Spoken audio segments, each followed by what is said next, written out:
explicarles este caso sobre la base forense. Hoy me acompaña el doctor Paredes, que es precisamente uno de los forenses que nos ha apoyado a nosotros en esta administración en lo que tiene que ver con el análisis de cada uno de los casos que son de homicidios o muertes violentas. El doctor, por supuesto, que tiene una amplia experiencia en medicina legal y hoy está en el equipo que aborda los casos más importantes de la Fiscalía General de la Nación. Se encuentra también nuestro físico forense. Nuestro físico es una de las piezas más importantes que tenemos dentro de este caso, que es lo que vamos a hablar de las trayectorias de disparo, más la posición víctima sobre los elementos que nosotros hallamos ese 9 de junio. Y por supuesto el doctor Acevedo, quien es el director del Cuerpo Técnico de Investigación, quien se referirá a los resultados de residuos de disparo y por supuesto de lo que tiene que ver con el cotejo en materia balística. Por eso es importante que siempre tengamos presente que la Fiscalía General de la Nación siempre entrega certezas judiciales y no basamos nuestras investigaciones en especulación. Vamos a empezar hoy por generar el marco de los hechos. El marco de los hechos para la Fiscalía General de la Nación son el 9 de junio de 2023 en la calle 22 con 48, localidad de Teusaquillo, Bogotá, en la vía pública, alrededor de las 18:18 minutos, horas, al interior de un vehículo tipo camioneta de marca Nissan color gris, estacionado sentido oriente-occidente, lado izquierdo de la vía, mediante utilización de arma de fuego, se presenta la muerte del señor Teniente Coronel Oscar Darío Dávila Torres, adscrito a Presidencia de la República. Eso fue el 9 a las 18:18, quedó la hora de muerte. Frente a estos hechos, la Fiscalía General de la Nación puede decir que generó una actividad investigativa de lo que llamamos nosotros la línea de tiempo. La línea de tiempo es la que genera la certeza para los forenses de poder establecer hora de muerte, circunstancias de muerte y algo muy importante, si existe o no un tercero frente al deceso del teniente coronel. Empezamos por decir que la ventana de muerte quedó radicada en las 17:40 minutos. La ventana de muerte es la última actividad en la que lo vimos vivo. No podemos decir que sea la información que haya suministrado el conductor del teniente, porque el conductor del teniente, por supuesto, en muertes de esta naturaleza, ingresa en lo que denominamos nosotros en la investigación como una persona sospechosa sobre los hechos que se generaron dentro del vehículo. Esta ventana de muerte es con un video que quedó grabada la imagen del coronel ingresando a un apartamento de un familiar acudiendo ahí a hacer una actividad propia de su familia. No nos referiremos en qué actividad específica. Estuvo en la carrera octava con calle 65. De ese sitio sale a las 17:53, fijado en video, en donde se observa salir vivo el teniente coronel hacia el lugar de su residencia. Se observa el paso de la camioneta por Porferias a las 18:10 minutos. En esos 18:10 minutos se tiene como antecedente de línea de tiempo que llamó a su esposa para informarle que iba hacia su casa. A las 18:13 el coronel Dávila llama a la periodista de la revista Cambio, que pues obviamente eso públicamente se ha manifestado y quedó registrado a las 18:13 minutos. 18:16 se observa el paso de la camioneta del coronel Dávila frente a su lugar de residencia. Siguiente.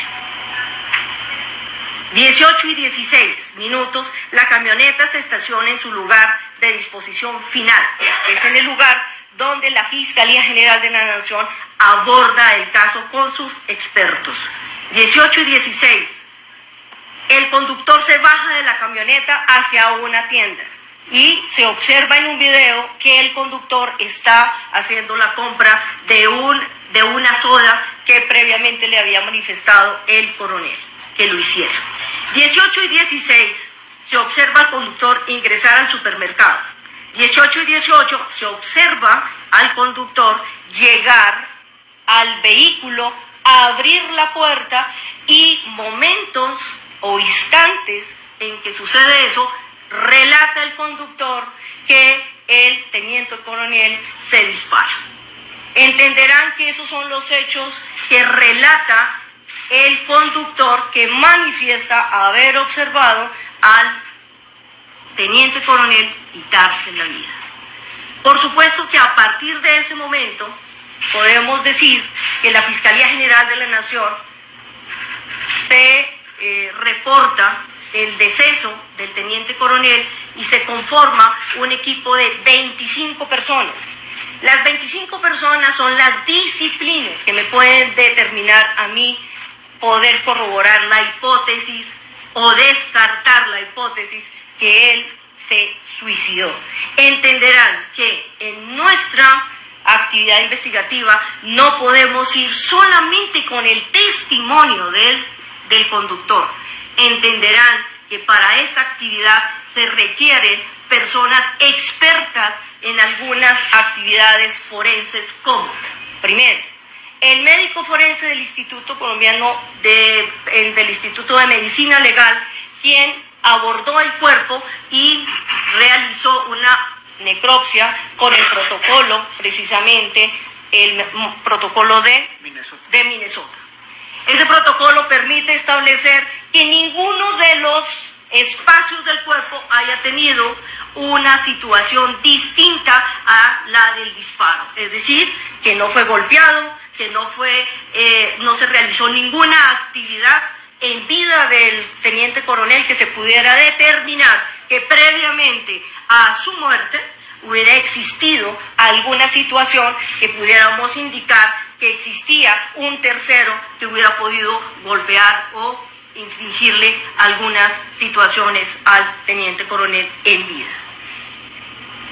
Se realizaron en el sitio o en el lugar de los hechos, se utilizó la última tecnología que tiene la Fiscalía General de la Nación, que es precisamente los equipos técnicos de Faro que determinan lo que es la información de la escena, y para ello pues obviamente es importante tenerlo presente para que el físico pudiera hacer su análisis dentro y fuera del vehículo y determinar y concluir cuál fue la trayectoria del disparo que se generó dentro del vehículo. Y un tercero, por supuesto, que es lo que tiene que ver con el análisis de sus prendas de vestir del teniente coronel para poder determinar cuál fue precisamente si es o no un suicidio. Luego de eso, entenderán también que se utilizaron los laboratorios de química para los residuos de disparo de ambas manos del teniente coronel y se hizo cotejo balístico entre el arma encontrada en el lugar de los hechos con el fragmento de plomo que se encontró dentro del vehículo. Estas disciplinas, unidas a toda la actividad desde la ventana de muerte hasta el momento en que se suceden los hechos, podemos decir que la muerte del teniente coronel se suscita a las 18:18. Frente ya a los resultados, que es lo más importante dentro de esta investigación, ya los hará cada una de las disciplinas, concluyendo en su especialidad si existe o no un suicidio o un homicidio. Por supuesto que serán ellos los que determinen en cada una de las conclusiones. El doctor Paredes empezará en lo que tiene que ver con los resultados de la autopsia. Muy buenos días a todos los asistentes. Mire, lo primero que yo quiero empezar es que tal vez en la población general y en la comunidad hay un desconocimiento de exactamente qué es una necropsia. Yo diría que una necropsia es parte integral de una investigación judicial donde vamos a determinar si hay o no un responsable de un hecho determinado. Entonces empezaría diciendo que una necropsia no es abrir y cerrar un cuerpo, eso se podía hacer relativamente rápido y sencillo.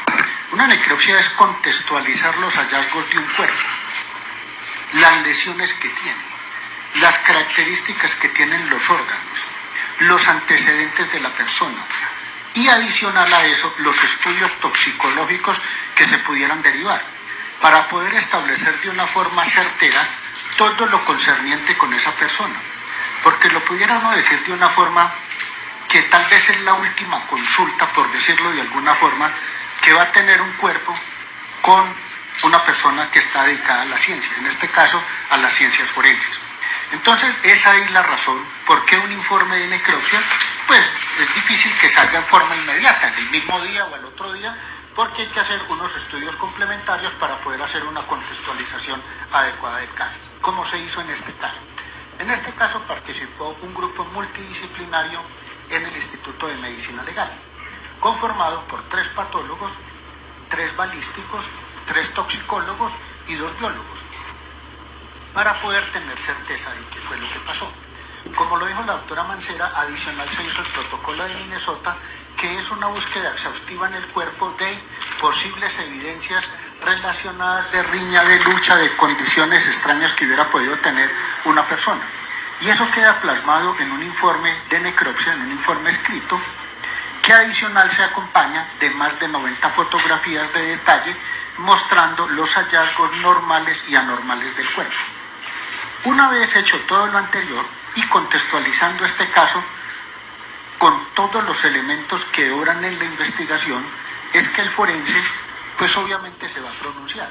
Y en este caso, ¿cuál es el pronunciamiento puntual? Ustedes están viendo una imagen, yo quise poner unas imágenes, no quise poner nunca una imagen del cuerpo porque me parece que eso no está bien para la sociedad ni para los familiares del coronel. Entonces no, es simplemente un diagrama ilustrativo. Y ese diagrama ilustrativo, como ustedes lo pueden ver, en el lado derecho hay un punto. Ese punto lo puse redondo, pero realmente no es un punto redondo. Es una herida de 4 por 2,8 centímetros. ¿Qué características va a tener? Ese es el orificio de entrada. Y ese orificio de entrada es irregular porque el arma estaba puesta a contacto. Cuando se pone el arma a contacto, se produce una deflagración de gases y generan una herida que es muy característica, que fue descrito hace prácticamente un siglo por un forense italiano, Julio Benassi, y se habla del signo de Benassi. ¿Qué es el signo de Benassi que lo conocemos los forenses?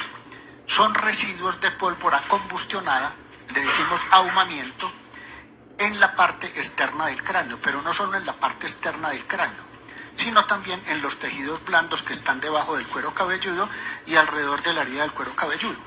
Y adicional, en este caso, había residuos de pólvora en la membrana recubierta del encéfalo, que se llaman las meninges. Eso, sin lugar a ninguna duda, es una herida a contacto. La otra herida que ustedes ven al lado izquierdo, un poco superior al pabellón auricular, es el orificio de salida, que también es irregular. Con eso se individualiza una trayectoria que es anterior-posterior, es de derecha a izquierda y es ligeramente superior-inferior.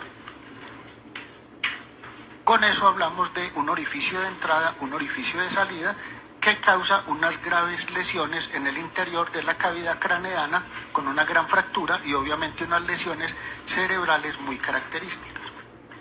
A esto le vamos a sumar, en la investigación que se hace podemos poner la siguiente, que cuando se revisa el cuerpo, no solo el cuerpo sino también las prendas, vemos un patrón de salpicaduras de sangre que refleja un modelo como en U, es decir, eso nos da un indicio muy fuerte de que esta persona tenía el arma empuñada y esas salpicaduras son derivadas de que esa misma persona tenía el arma empuñada.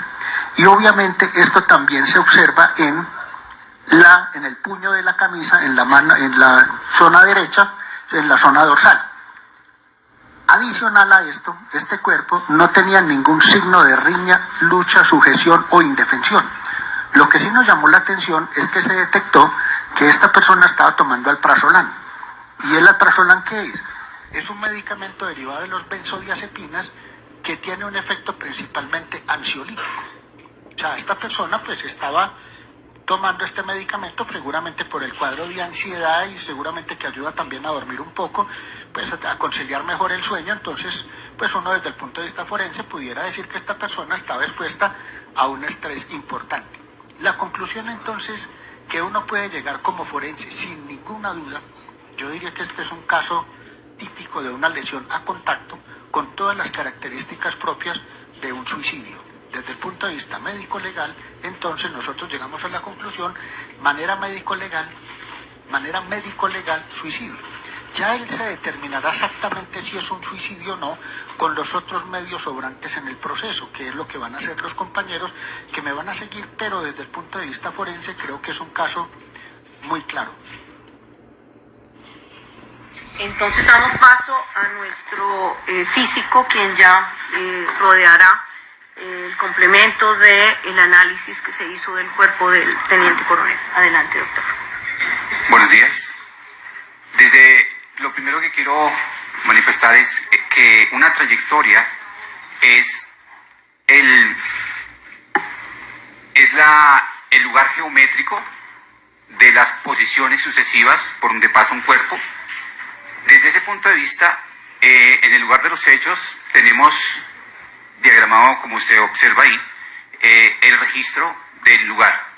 Como la doctora lo dijo, se usa una tecnología de alta precisión, un escáner láser, el cual nos permite obtener una maqueta tridimensional.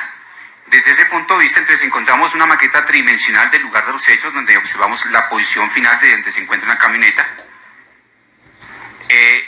La misma desde vista de occidente a oriente de esta posición final. La evidencia nos indica que dentro de esta camioneta se encuentra un cuerpo.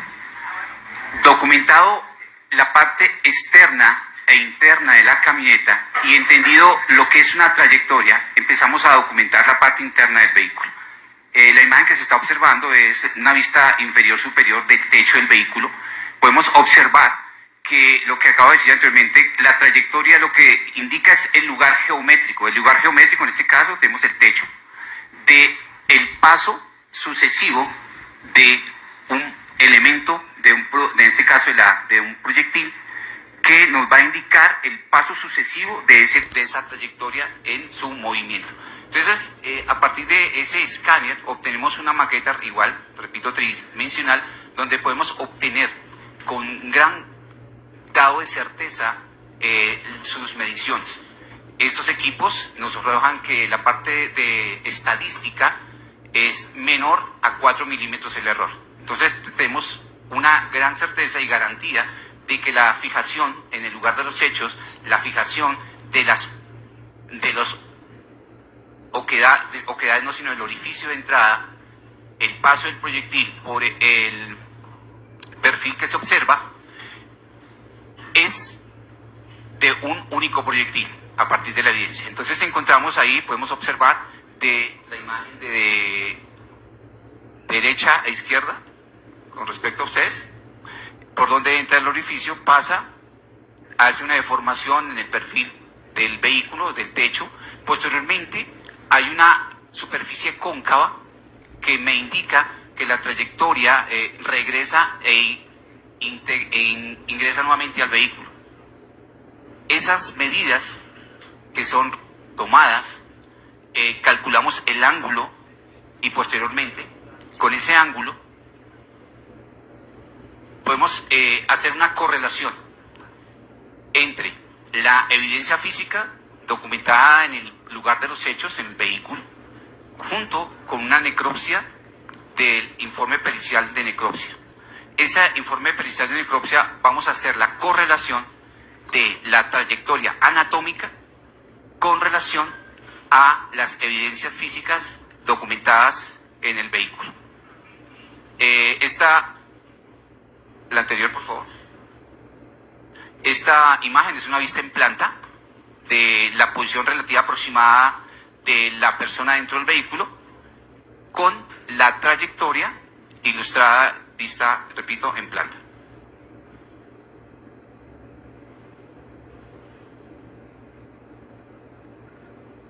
A continuación, se hace una ilustración de la síntesis recolectada en el lugar de los hechos a partir del informe pericial de medicina legal y de la diagramación de la evidencia recolectada en el techo del vehículo, donde nos genera e ilustramos esa trayectoria. Estamos ilustrando, repito, la posición relativa aproximada del cuerpo de la víctima antes del disparo y la correlación de la evidencia con la trayectoria, la cual, repito, es compatible con la necropsia. Por supuesto que estos dos elementos aún todavía podríamos indicar que no son concluyentes, por lo tanto, ya los resultados de lo que encontramos en mano y el cotejo de balística lo dará el doctor Acevedo. Buenos días. Con respecto a los elementos materiales probatorios recaudados dentro del vehículo, tenemos que indicar que hablamos de un arma de fuego, hablamos de un proyectil semiestructurado y también pues hablamos del elemento que quiere decir, como así lo dice el Instituto de Medicina Legal, hace referencia a la uniprocedencia o no de la ocurrencia o del disparo del elemento. Entonces encontramos que el arma es apta para ser disparada. Encontramos también que el proyectil o el tipo de munición utilizada corresponde a la que se maneja por ese tipo de arma, que es la que está en ese momento que se encontró en el lugar de los hechos, y el proyectil, las características del proyectil corresponde también a estrías y macizos propios de identificación de un arma de fuego. Quiere decir que tanto esos tres elementos en conjunto permite indicar la disponibilidad de ese elemento y la ocurrencia del mismo, la utilización del mismo dentro del vehículo. Otro aspecto también que es importante como una prueba técnica que se pudo recolectar y hace referencia al manejo del cuerpo, y es el tema de los residuos de disparo. Cuando se hace el manejo del cuerpo, pues se hace la preservación especialmente de manos, se toma la muestra de disparo, que es un kit. Esa muestra de disparo da positivo para lo que es el residuo de disparo dentro de lo que es en la mano del teniente coronel, y con eso pues nosotros tendríamos otro elemento adicional que permite indicar que el arma fue accionado y por parte del señor coronel con respecto a los elementos encontrados también como evidencia. Esos serían como los 4 elementos adicionales que nosotros podríamos decir que permiten hacer esa inferencia frente a la utilización de ese elemento, arma de fuego, munición, trayectoria y lo que hace referencia también a lo que queda en piel frente a la utilización de un tipo de arma de fuego que fue la que se encontró en el cuerpo del señor coronel Oscar Darío Dávila Torres. Por lo tanto, la conclusión para la Fiscalía General de la Nación es que el teniente coronel Oscar Darío Dávila Torres, de edad 42 años, de tiempo de servicios de la Policía Nacional con 24 años, cargo último en el que se encontraba coordinador del Grupo Anticipativa de Presidencia, el 9 de junio de 2023 a las 18:18 decide quitarse la vida y con el arma que era de su conductor Osman Javier Galeano Arango. Por lo tanto, para la Fiscalía General de la Nación es claro que en los resultados de la necropsia fueron positivos para suicidio. La trayectoria de disparo por el físico se concluye positivo para suicidio. Los residuos de disparo corresponden a su mano en la que se accionó, que es su mano derecha. Y amén de lo anterior, el arma encontrada dentro del vehículo con el fragmento de plomo que se halló dentro del mismo vehículo fueron uniprocedentes. Por lo tanto, para la Fiscalía General de la Nación, este caso está resuelto y los fiscales a cargo de este caso, con autonomía e independencia, muy seguramente cerrarán el caso. Muchas gracias. Muchas gracias, doctora Marta, y a los expertos que han presidido esta rueda de prensa. Vamos a iniciar con las preguntas. La primera, Mauricio Collazos, de RCN Radio. Vicefiscal, en principio quiero preguntarle porque las críticas... Luis Carlos, sí, lo saludo hasta ahora desde el búnker de la Fiscalía y estamos en directo para la FM. Señora Vicefiscal, quiero iniciar preguntándole porque usted habla que básicamente con estas conclusiones, en el sentido de que se trató de un suicidio el caso pasará a ser cerrado, pero se presentaron muchas afirmaciones y lo hizo nada más y nada menos que el propio presidente de la República, Gustavo Petro, advirtiendo que básicamente esas aparentes presiones en su momento para que el coronel, como usted lo concluye hoy, haya tomado la decisión de quitarse la vida, fueron presiones que habrían realizado los fiscales e investigadores del caso en torno a todo este episodio del llamado caso de Laura Sarabia, el jefe de gabinete del presidente Gustavo Petro, y el sometimiento al polígrafo, a su exniñera y las llamadas chuzadas telefónicas ilegales. ¿Qué advertir frente a ese caso? ¿La Fiscalía tuvo algún grado de presión contra el coronel para incluso llevarlo a quitarse la vida, como concluyó, como advirtió en su momento el presidente? Bueno, sea lo primero indicarles que para el 9 de junio de 2023 no había sido llamado el teniente coronel a ninguna diligencia en la Fiscalía General de la Nación. Esta fiscalía, la fiscalía que dirige el doctor Francisco Barbosa, siempre se ha caracterizado por suficiencia probatoria. Las etapas en las que nos estamos encontrando hasta el momento son las de recolección de pruebas para poder determinar si alguna de las líneas puede o no tener una persona como responsable. Por lo pronto, y para el 9 de junio de 2023, no habíamos llamado al teniente coronel a ninguna diligencia. Incluso cuando decide el coronel radicar una petición para la Fiscalía General de la Nación que le fue entregada a cada uno de los fiscales de los equipos de cada una de las líneas de investigación, ninguno de ellos en su autonomía e independencia lo llamó a ninguna diligencia. Por lo tanto, para nosotros, para ese momento, no teníamos otra cosa distinta que la recolección de pruebas. Y entenderán que en la recolección de pruebas, según el Código de Procedimiento Penal, están las inspecciones, están las verificaciones de información, que es en lo que nos encontramos en este momento.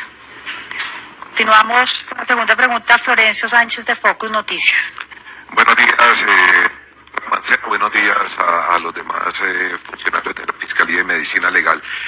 Doctora, hay una pregunta que se ha hecho desde el comienzo y que ustedes que han establecido en esta investigación. ¿Por qué el patrullero deja la pistola en el puesto, dentro de la camioneta cuando se baja? ¿Cuál es la explicación que se ha dado dentro de la investigación sobre esto? Y segundo, ¿cómo avanzan las otras investigaciones por el caso de las chuzadas? Digamos, ya hay algunas determinaciones. Y también en el caso de la financiación aparentemente ilegal de la campaña del presidente Gustavo Petro. ¿Qué se sabe hasta el momento y qué adelanto hay en esas investigaciones? Me referiré únicamente con relación a este caso. Entenderán que la autonomía y la independencia la tiene cada uno de los fiscales y, por supuesto, a medida que cada uno de ellos llegue a conclusiones en su línea de investigación, se lo haremos saber al país a través, por supuesto, de las decisiones que tome cada uno de los fiscales. Ahora, con relación al arma que de propiedad del intendente Osman Javier Galeano, que fue la que estuvo dentro del vehículo, con la que el teniente coronel decide quitarse la vida, pues es un tema que tendrá que responder muy seguramente el intendente a nivel disciplinario. A nivel de derecho penal, no tiene ninguna responsabilidad el hecho de haber dejado el arma dentro del vehículo, por cuanto que todo el mundo lo ha estado diciendo, la inducción a suicidio son elementos que se requieren de pruebas mucho más específicas para que se logre tipificar ese artículo.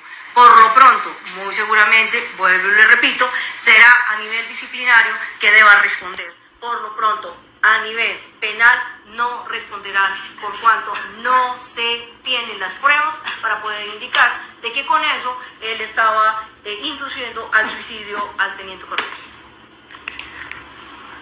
Continuamos, César Flechas de Semana.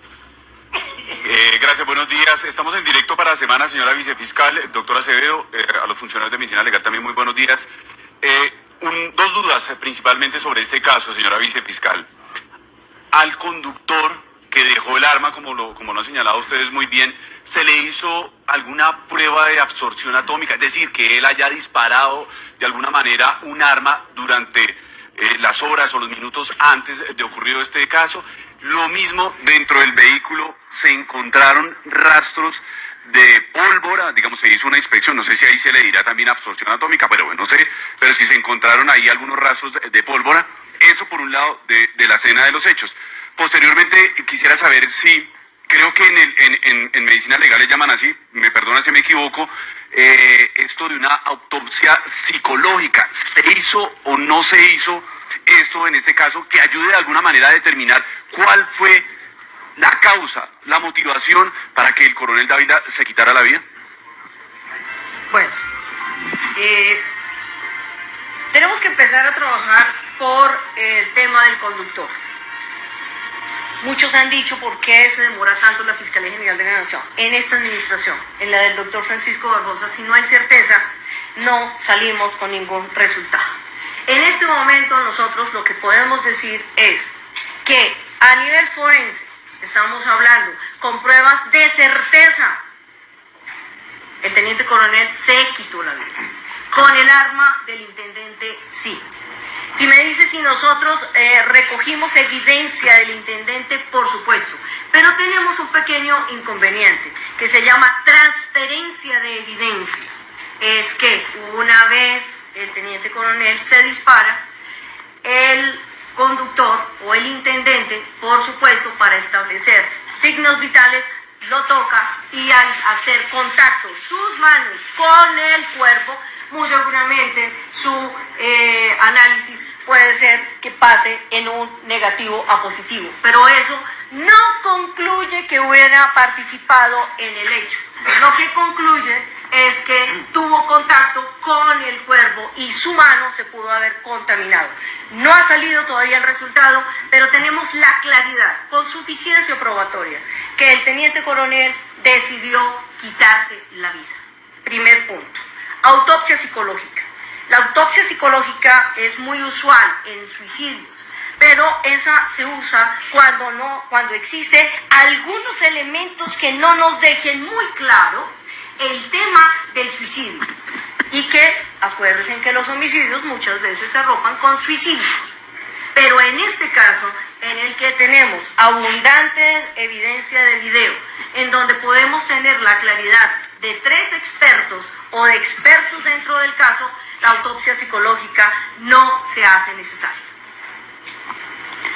Pero entonces, qué pena, se logró determinar entonces qué motivó el suicidio, ¿cuál fue la causa?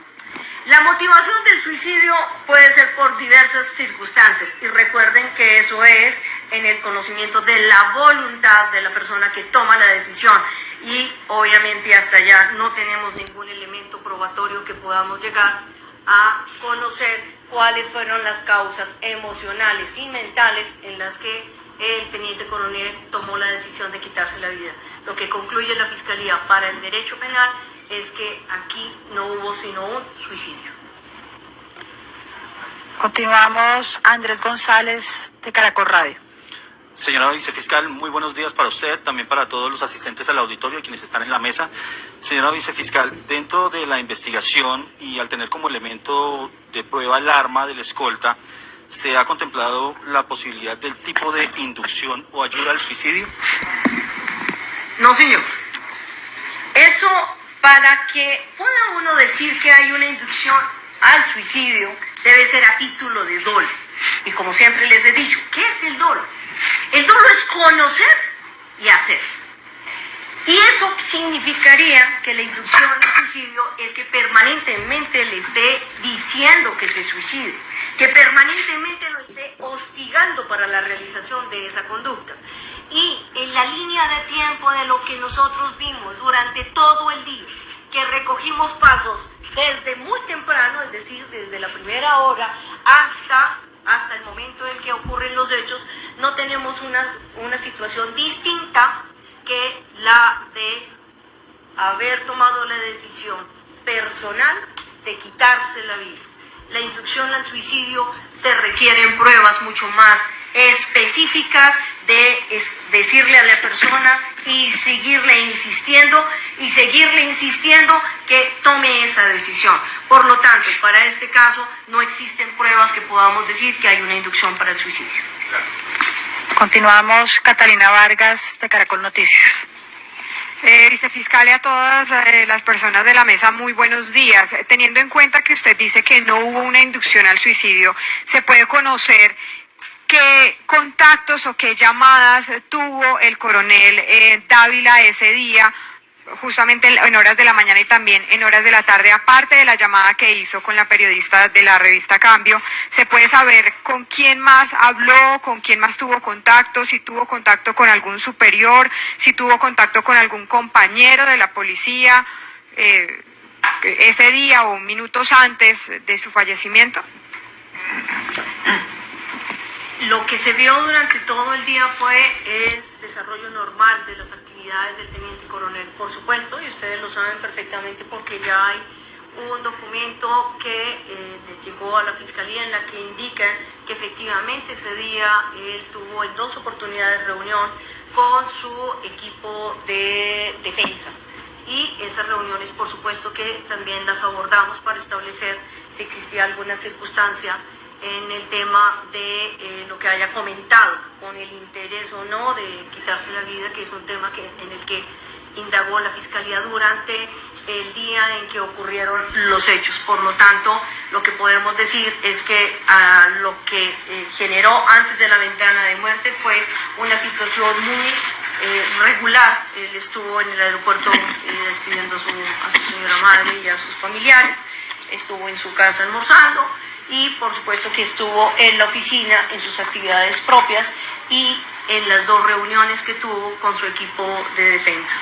Ya sobre las horas o minutos previos a su muerte se hizo un análisis mucho más pormenorizado en el que solamente podemos decir que ya está publicado, porque una de las personas lo manifestó, es que él hace una llamada a una periodista. Eso es todo lo que le puedo decir frente a lo que es la información propia del día, minuto a minuto, del teniente coronel. Continuamos. Felipe Quintero, de RCN Noticias. Señora Vicefiscal, doctora Acevedo, buenos días. 2 preguntas. Señora Vicefiscal, ¿el estado de la investigación es un archivo para hacer como claridad, porque hasta donde entiendo no entra a tránsito de cosa juzgada, es decir, podría reabrirse ante nuevos elementos o material probatorio? Y también me gustaría saber, usted menciona que el patrullero estaba como sospechoso. ¿Qué pasa con eso? ¿Esa investigación sigue o también se cierra con esto? Y una última, señora Vicefiscal, discúlpeme. El tema de los ansiolíticos. Esto es un tema pues coyuntural en esto, que permite demostrar que un grado de estrés que pudo ser el detonante, que él consumió esos ansiolíticos al momento de realizar el disparo. Bueno, voy con las 2 primeras. Cuando uno llega a una escena del crimen, todos son sospechosos, hasta que la evidencia no diga otra cosa. Por eso es importante que cuando los equipos de criminalística llegan a una escena donde encuentran a una persona que ha muerto por el disparo o por la trayectoria de un fragmento de plomo, pues generalmente lo que hay que hacer es que todos los que estuvieron alrededor momentos antes son sospechosos de la muerte. Eso está en los libros de criminalística y de investigación avanzada en cualquier parte del mundo. ¿Esto qué quiere decir? Que nosotros no fijamos la hora de muerte con lo que dijo el conductor, sino fijamos la ventana de muerte con el último video que lo vimos vivo y en donde podemos decir que de ahí hasta el momento de la muerte, quiénes estuvieron con él, para poder darle mucho más información a los expertos. Por lo tanto, en lo que tiene que ver con el caso es un archivo por suicidio, y así venga un testigo que diga algo distinto, estaría riñendo con la certeza forense de una autopsia, de una trayectoria de disparo y por supuesto de los resultados que se dieron en el residuos de disparo de la mano y de toda la información que se encuentra.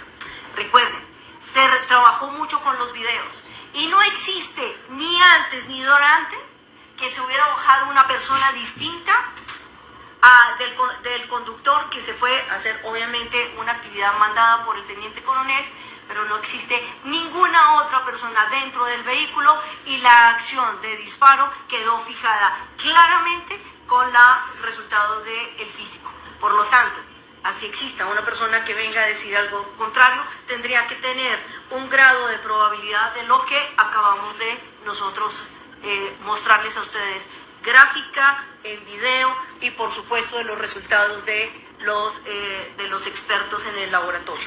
Ahora, ya con relación a lo hallado de medicamentos, sí será el doctor Paredes. Mire, con el hallazgo específico de la sustancia alprazolam, y eso fue uno de los motivos también que hace que el informe de forense pues de pronto no salga tan rápido como la gente lo esperaba. Cuando uno hace una necropsia, hace un test inicial, que nosotros le decimos una prueba rápida. Es una prueba que uno hace que lo orienta a ver si hay una sustancia determinada o no. En ese test inicial no se obtuvo ningún resultado, a pesar de que él tenía un blister con algunas pastillas que ya estaban, pues que estaba vacío, del alprazolam. Entonces uno dice, a mí me llamó la atención, dije, bueno, pero si él tenía eso, ¿por qué la prueba rápida sale negativa? Y eso es una pregunta importante. Y la explico aquí, cuando uno hace una técnica de laboratorio, hay algo que se llama sensibilidad, que es la capacidad de identificar una sustancia. Y otra es la especificidad, que le dice si lo que está buscando es realmente eso o no. Es decir, si la técnica se puede equivocar o no. Entonces, por eso nosotros tenemos pruebas de orientación, que esa sería la prueba rápida, pero cuando ya se hace una prueba definitiva, que es con cromatografía en varias matrices, ahí efectivamente sí sale el alprazolam y sale también en contenido gástrico y en humor vítreo. Entonces, eso sí nos indica que él estaba consumiendo esa sustancia, ya es una prueba confirmatoria, y sabemos entonces desde el punto de vista médico y farmacológico que la principal acción de esa sustancia es para la ansiedad.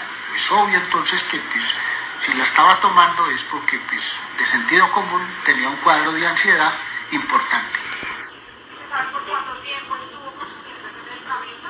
No, pero sí sabemos que fue un consumo agudo, porque una de las muestras que salió positiva fue la del contenido gástrico. Entonces era un consumo de unas pocas horas. Muchas gracias. Continuamos. La siguiente pregunta, Jason Quimbar, de Cable Noticias. Bueno, doctora, buenos días, doctora Mancera y cuerpos de medicina legal. Una pregunta muy puntual para usted, doctora Mancera. ¿La Fiscalía General de la Nación ya abrió en este momento alguna línea de investigación con respecto a los señalamientos que se están haciendo de una posible inducción al homicidio por dolo que se establece en el cuerpo del coronel Oscar Dávila? Y segundo, también el abogado Miguel Ángel del Río y también otros expertos que van a defender a estos coroneles que están citados también han señalado similarmente este tipo de relación que tiene la Fiscalía con esta inducción posible al homicidio del coronel Oscar Dávila. ¿Qué se tiene en esa fase de investigación o cómo se recibieron esos señalamientos? Bueno, ya lo primero decirle que, pues obviamente recibimos la solicitud de iniciar investigación, por supuesto pues que se harán las actividades pertinentes, primero. Segundo, que cuando estamos hablando de inducción al suicidio, entonces estaríamos que el día de los hechos, el equipo de él también está dentro de las actividades de inducción. Es una pregunta. ¿Por qué? Porque finalmente, señores, durante todo el día, él estuvo, pues obviamente, en sus actividades propias. La inducción es constantemente que se le esté indicando la situación para que él tome la decisión o se le siembre en su mente el tomar la decisión del suicidio. Y uno diría, a las pocas horas, ¿quiénes estuvieron en contacto con él? Revisemos durante todo el día. Eso lo haremos, obviamente, cuando empecemos a hacer las actividades investigativas de inducción al suicidio y queda durante todo el día con quien hizo contacto y de qué hablar. Por supuesto que entraremos a revisar entonces las conversaciones que se pudieron haber generado durante todo el día con el equipo de defensa, por cuanto estuvo él en 2 oportunidades reunido con el equipo de defensa. estuvo reunido también con la secretaria, estuvo reunido también con la familia, es decir, con su esposa y los demás. Esto es un tema que la inducción de suicidio en el derecho penal debe ser doloso, y para que se produzca el dolo, pues obviamente que debe ser una constancia. Eso lo dicen los libros de derecho penal. Sin embargo, obviamente, nosotros ya recibimos la solicitud de iniciar la investigación, empezaremos por línea de tiempo, y recuerden que la línea de tiempo tengo que empezarla a generar desde el minuto en que toma la decisión hacia atrás. Y eso muy seguramente tendremos que empezar a verificar cuáles fueron las conversaciones entonces que generaron que se tomara la decisión. Doctora, ¿no hay una conclusión final o exacta de una prueba seguramente psicológica que demuestre que sí fue un homicidio por dolo? Uy, homicidio no, descartemos homicidio, por favor. Es un suicidio, pues sí, acuérdense, usted me está hablando de 3 tipos penales. Inducción al suicidio es un tipo penal. El suicidio no es sancionable en el territorio colombiano. Y el otro es un homicidio. Descartado homicidio, confirmado suicidio. Y la inducción al suicidio, pues tendríamos que empezar a abrir una nueva línea, y en esa línea pues tenemos que empezar a trabajar lo que ha sucedido durante los últimos 3, 4, 5 días, y en eso las últimas horas son fundamentales, y en las últimas horas pues hubo reuniones con su defensa. Dice, pero para tener certeza, entonces sí se va a abrir una línea de investigación por posible inducción al suicidio. Mire, vuelvo y le repito, el abogado, o más bien la Fiscalía recibió una petición. Esa petición debe entrar a la asignación de un fiscal.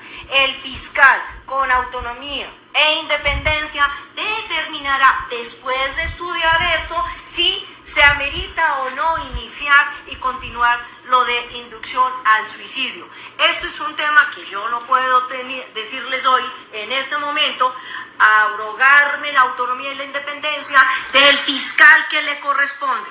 Le estoy explicando que en el eventual que el fiscal indicara que va a iniciar la investigación, pues tenemos que empezar a trabajar con lo que le sucedió el último día y en las últimas horas. Señora fiscal, una precisión para ser muy claros. ¿Quién hace esa petición de una línea de investigación?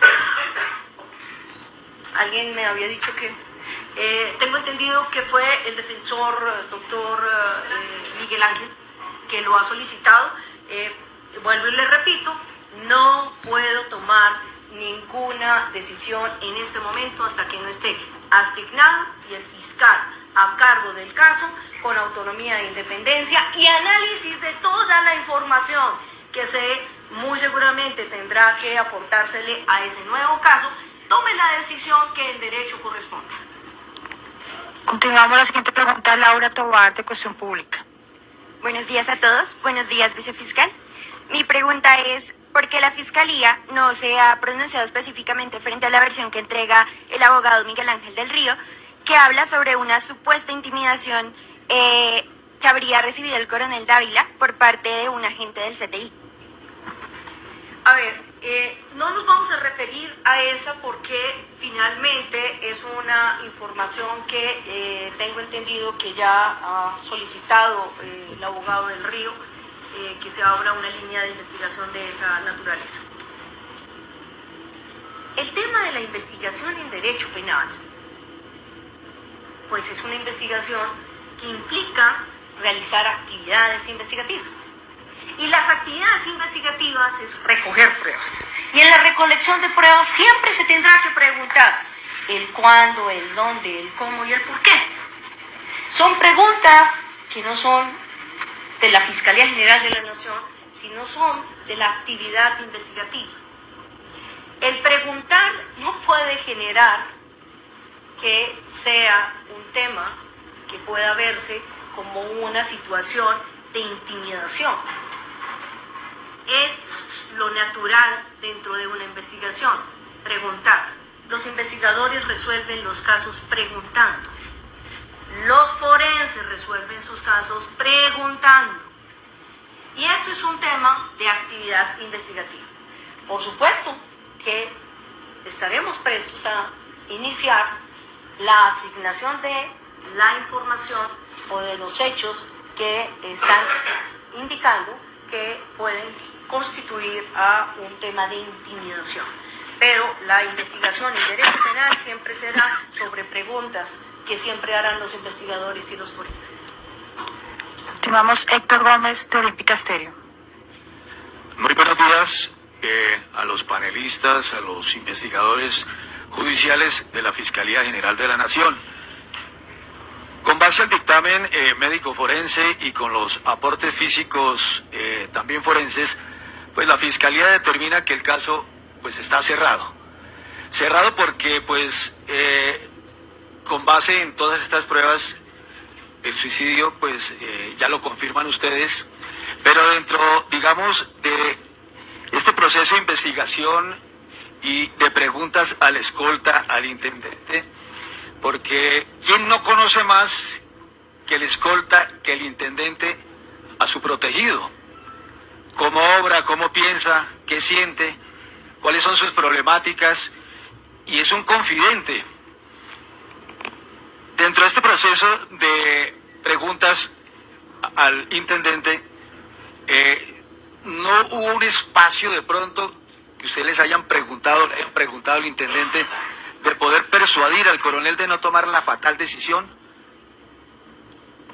Bueno, todo lo que usted me dice es subjetivo. El pensar, el creer, es subjetivo. El derecho penal no puede basarse sobre pruebas subjetivas. Tiene que basarse sobre prueba que pueda llevársela yo al juez y llevársela con un testigo. Por supuesto que todo lo que el intendente manifestó, pues quedó con una evidencia de corroboración. Cuando ustedes dicen es que es un tema que el conductor debía saber qué le pasaba al coronel, no. Eso es un tema que queda en la especulación.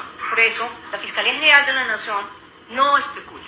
La Fiscalía General de la Nación siempre resolverá sus casos con contundencia probatoria y suficiencia probatoria. En ese tema no nos referiremos porque estaría yo contestando también de manera especulativa. Por lo pronto, la ciencia forense y los hechos demuestran que fue un suicidio. Continuamos, Lucas Reynoso, País. Hola, vicefiscal. Pregunta es si hay algún indicio sobre cuándo se tomó la decisión del suicidio, si fue algo premeditado, planeado, con días de anticipación, o si fue un suicidio de oportunidad en el momento, más que nada porque bueno, había pagado los 50 millones al abogado, le había avisado a la esposa que iba en camino y parece haber pasado casi sin, de modo intempestivo, ¿no?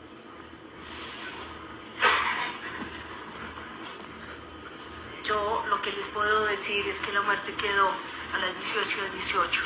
Lo demás es especulativo y volvemos a lo mismo. Es un tema en el que tenemos que ser muy claros.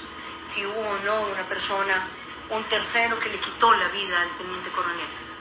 En este caso, y lamentablemente, el teniente coronel tomó la decisión a las 18:18 del 9 de junio de 2023.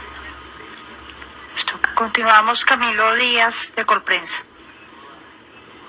Perdón, Marlon Barros, de Colprensa. Pero igual, vicefiscal, buenos días.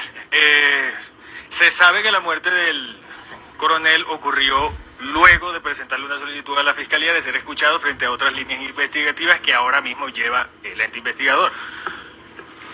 ¿Alguna información de la recopilada frente a su muerte sirve para direccionar esas otras líneas investigativas o simplemente son datos que tal vez mueren con el archivo de este caso? Las líneas de investigación ya están definidas y, por supuesto, cuando él hizo la petición a la Fiscalía General de la Nación, el documento de la petición se le entregó a cada uno de los fiscales. Y cada uno de los fiscales, en su autonomía e independencia, no lo llamó ni en calidad de declaración ni en calidad de interrogatorio, sino que estábamos en ese momento en la recolección de evidencia probatoria. Por lo tanto, no me puedo referir sino a eso. Para el momento de la muerte del coronel, la Fiscalía no lo había citado a ninguna clase de diligencia. Continuamos. Andrés Vera, de Periódico Q. Buenos días, señora vicefiscal. La primera pregunta corresponde a una versión en la cual se dijo que 5 minutos antes de la muerte el señor coronel había llamado a su hermana para darle la noticia de la aparición de los niños en el Guaviare. Quisiera saber si esa llamada se descartó, fue real o no, porque veo que no aparece en la línea de tiempo. Y la segunda pregunta es para el doctor Paredes, referente al medicamento. Quisiera saber si este medicamento es de prescripción médica, si se puede conseguir libremente, o cuáles son como las características que genera este medicamento tras su consumo.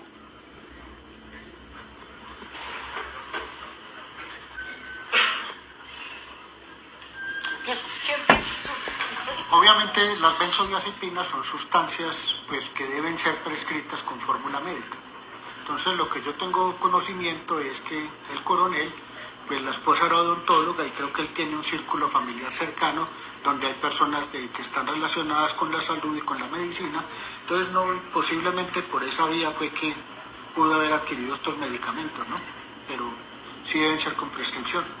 Lo que pasa es que en Colombia pues sabemos que hay muchos medicamentos que se requiere prescripción médica, pero pues los terminan vendiendo de una forma relativamente libre, ¿no? No debería ser así, pero pues esa es la realidad. César Melo, de CMI. La segunda. Solo y exclusivamente la Fiscalía General de la Nación exhibe hechos que sean relevantes o que, por alguna circunstancia, las personas en contacto durante el día lo hayan manifestado. Por eso no me he referido sino a 3 cosas. A la llamada de la periodista. ¿Por qué? Porque la periodista indicó que había hecho una llamada y confirmamos en la Fiscalía que fue así, que él le hizo una llamada. Cuando ustedes preguntan que durante la mañana si hubo reuniones con su defensa. Para el derecho penal y para la actividad investigativa no es relevante con qué otras personas hablar. ¿Por qué? Porque quedó sentadas las bases jurídicas y probatorias que se trata de un suicidio. Por lo tanto, las llamadas que hubiera podido hacer con antelación solamente nos referimos a las que son de relevancia y que en un momento dado ya se hayan informado. Entenderá que de todas formas también el teniente coronel tiene el derecho a la intimidad, así haya muerto. Hay cosas en las que solamente nos referiremos a lo que tiene que ver con el caso concreto. Por lo demás, hizo una llamada 5 minutos antes, no es de relevancia para la Fiscalía, sino los resultados de los forenses. Listo. César Melo, de CMI. Buenos días para todos, señora vicefiscal. Quería consultarle si dentro de ese proceso ustedes revisaron el celular del coronel, pues para establecer varias de las hipótesis que tenía en ese momento, y en caso pues de que lo revisaran, qué información encontraron y si alguna de esa información tenía relación con la otra investigación de Chuzadas y el polígrafo en la casa de Nariño. El celular aún continúa en custodia de la Fiscalía General de la Nación y no sabemos si alguna de los otros fiscales solicitará el que se explore el celular. Es un tema que no me puedo referir por cuanto para el caso concreto pues el celular no tiene una relevancia con ocasión del suicidio.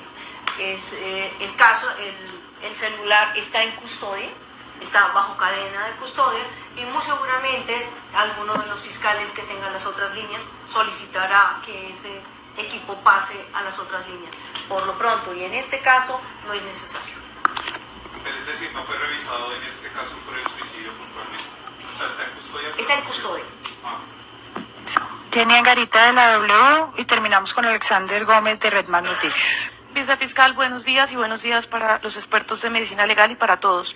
Quiero preguntarle, ¿ya se tiene pensado a quiénes se podrían estar llamando para esta línea de investigación sobre la presunta inducción al suicidio? Y también el abogado Miguel Ángel del Río señala hace pocos minutos en su cuenta de Twitter que supuestamente funcionarios de la Fiscalía también deberían ser investigados porque al parecer habrían presionado al coronel Dávila. Quisiera preguntarle qué decir al respecto y si de pronto ahí también serían investigados periodistas. Bueno, empecemos por lo primero. Es una solicitud de un abogado. Las solicitudes de los abogados pueden ser diversas. La Fiscalía General de la Nación deberá entrar por el artículo 200, que dice que única y exclusivamente realizará una actividad investigativa siempre y cuando los hechos constituyan un delito. La constitución del delito, para quien está presentando la denuncia, deberá de venir con un soporte probatorio que lo determine. Esto es importante. Señores, en derecho penal y en las investigaciones que hace la Fiscalía General de la Nación, parte de hechos concretos, con pruebas concretas. Frente a esto no me puedo pronunciar, porque estaría yo haciendo especulaciones. Ese fiscal al que le corresponde la asignación de la solicitud del abogado será quien, con su autonomía e independencia y haciendo muy seguramente la verificación de estos resultados, tome la decisión que en derecho corresponde. Pero señores, la inducción a suicidio es un tema que se requiere suficiencia probatoria y a título de dolo. Esto es importante. No lo pierdan de vista. El dolo es el que determina la ejecución del hecho, no las manifestaciones de unos hechos, que son distintas. Entonces, frente a este tema, la Fiscalía se pronunciará en el momento en que el fiscal titular, con autonomía e independencia, tome la decisión que en derecho corresponde. Hice una preguntita, qué pena. En la llamada que usted dice se hizo, el coronel hizo a la periodista, efectivamente se contestó esa llamada, hubo una conversación, los análisis No, solamente es el repique, nada más. La última pregunta, Alexander Gómez de Red Más Noticias. Vicefiscal, para todos muy buenos días. Estamos en directo en estos momentos para Red Más Noticias. Tengo dos preguntas. La primera, al comienzo de la rueda de prensa me pareció oírle a la señora vicefiscal que el primer registro que tenían de ese día del coronel Oscar Dávila era en la avenida 68 o avenida 65 con octava. Quisiera saber si usted nos puede dar más detalles de ese primer registro, con quién se reunió en ese momento, qué actividad concretamente hizo el coronel Oscar Dávila en ese momento. Y la segunda pregunta, permítame insistir con una cosa, y es que textualmente el abogado Miguel Ángel del Río escribe lo siguiente en su cuenta en Twitter: como advertí desde el primer momento y con el mayor respeto hacia su familia, el coronel Dávila se quitó la vida por presiones de la Fiscalía. Radiqué solicitud desde el mismo momento para investigar la inducción al suicidio por parte de funcionarios del ente investigador. Es decir, de alguna manera el abogado está acusando directamente a la Fiscalía de haber presionado al coronel Oscar Dávila para motivarlo de alguna manera para que se suicidara. ¿Cómo responder concretamente a esa acusación? Bueno, primero, no es una acusación, son unos hechos expuestos por un abogado. Segundo, la investigación es la única que determina si eso es así o no. Y tercero, para la inducción de suicidio, el tema sería que entonces estarían todos, incluyendo pues el equipo de defensa de él también. Eso es absurdo. Eso es un tema que vuelvo y les indico.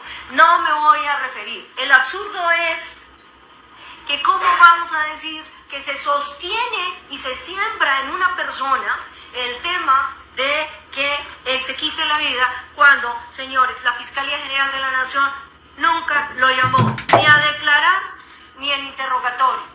Y lo único que hicimos fue una inspección en la que da cuenta de la recolección de una evidencia. Inspecciones que se hacen con mucha frecuencia, con investigadores profesionales, que incluso lo que hacemos nosotros siempre es sobre el debido respeto, la dignidad humana. Y por supuesto que ingresamos a hacer una inspección conforme a los lineamientos del Código de Procedimiento Penal. Los investigadores son los únicos que pueden indicar en un determinado delito si hay o no suficiencia probatoria. Esas son manifestaciones de un abogado, de las cuales serán asignadas a un fiscal que debe tomar la decisión que el derecho corresponde. Esto es muy importante porque no sigamos con el tema de las especulaciones. Acusar a una persona sin evidencia es especulación. Y lo que me acaba de decir, pues hombre, es una especulación si no se tiene una prueba de ello. Listo, muchas gracias. Vamos a terminar acá la rueda de prensa. ¿Y en dónde estaba? Bueno, nosotros hicimos una investigación juiciosa desde la primera hora de la mañana. A la hora en la que estamos hablando, que es en donde ingresa a un edificio, es el edificio de uno de sus familiares que le pidió el favor de sacar un elemento que tenía que ver con un alimento que se podía generar en una descomposición. Él va a ese apartamento, queda el registro en el video que ingresa vivo, sale vivo. Decimos que esa es la ventana de muerte porque a partir de ahí debo empezar a fijar en dónde estuvo, quién más lo vio, y lo único que vimos fue el paso del vehículo a través de las cámaras. Recuerde que él tenía conductor, es decir, él no estaba manejando. No puedo fijar que la última persona que lo haya visto vivo en ese momento del abordaje del caso haya sido el conductor, porque ya les expliqué que en las muertes violentas siempre entramos sospechando de todos. Por eso se fija con una hora, digamos el video que me permite verlo caminar por sí solo.